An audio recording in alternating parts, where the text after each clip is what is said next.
Ko tur lasi? Es lasu par ceļojumu uz Īriju. Tieši tev jautājums saistībā ar Īriju. Drīkst? Nu. Agrāk tas notika retāk, bet tagad tāpat notiek diezgan bieži. Iztēlojies situāciju. Priecīgs notikums. Kāzas jaunais vīrs no Latvijas grib precēties ar jaunu skaistu sievieti no Īrijas. Un abi grib precēties taizemē un attālināti. Tas ir iespējams? Nē, esmu īsti pārliecināta, ka kaut kur var apprecēties attālināti, bet šķirties gan var. Es jau to biju domājis vairāk tā kā tādu joku. Bet tiešām var šķirties tā attālināti? Nu, par to šķiršanos, tā ir patiesība. Latvijā šķiršanās procesu var īstenot zvērināta notāra virtuālajā kabinetā. Nespēju iedomāties, kā tad tas ir. Nu, vispār laulību Latvijā, ja nav strīdu par šķiršanos, var šķirt pie notāra, bet ja tie ir, tad vienam jāceļ prasība tiesā. Sanāk tā.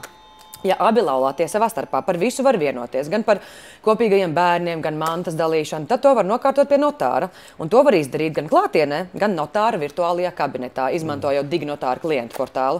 Bet, ja vienoties nevar, nu tad neatliek nekas cits, kā iet uz tiesu un atļaut tiesnesim izlemt viņu vietā.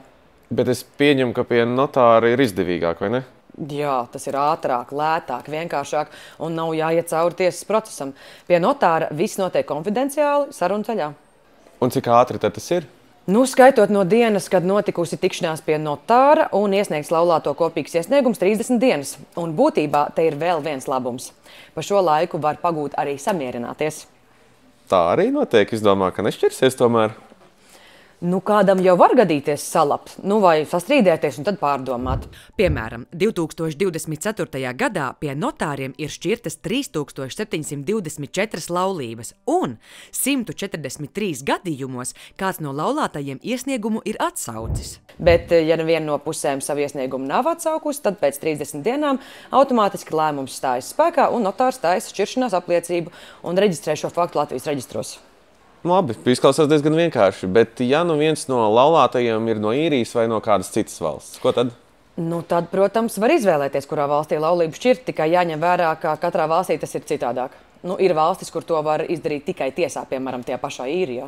Tad gan jau arī laiks un izmaksas atšķirsies, vai ne? Protams, nu, tiesas process vienmēr būs dārgāks nekā notāra pakalpojumi. Tad sanāk, es ar savu īru sievu braucu uz Latviju un mēs šķiram laulību tur. Nu, zini, ir vēl dažas lietas, kas jāzina. Latvijā var šķirt laulību, ja vismaz viens no laulātajiem pastāvīgi dzīvo Latvijā vai abi ir Latvijas valsts piederīgie. Tad laulību var šķirt arī fiziski nebraucot pie notāra. Skaties,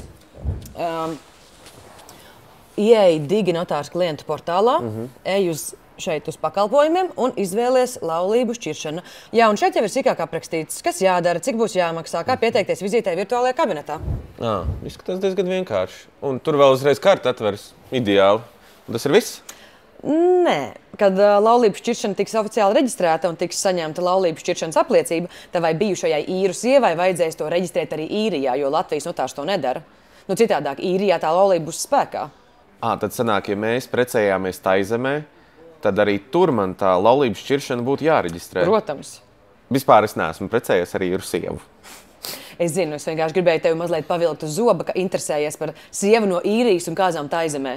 Par visām niansēm un atšķirībām par laulību šķiršanu katrā Eiropas Savienības dalībvalstī var ļoti ērti iepazīties e-tiesiskuma portālā.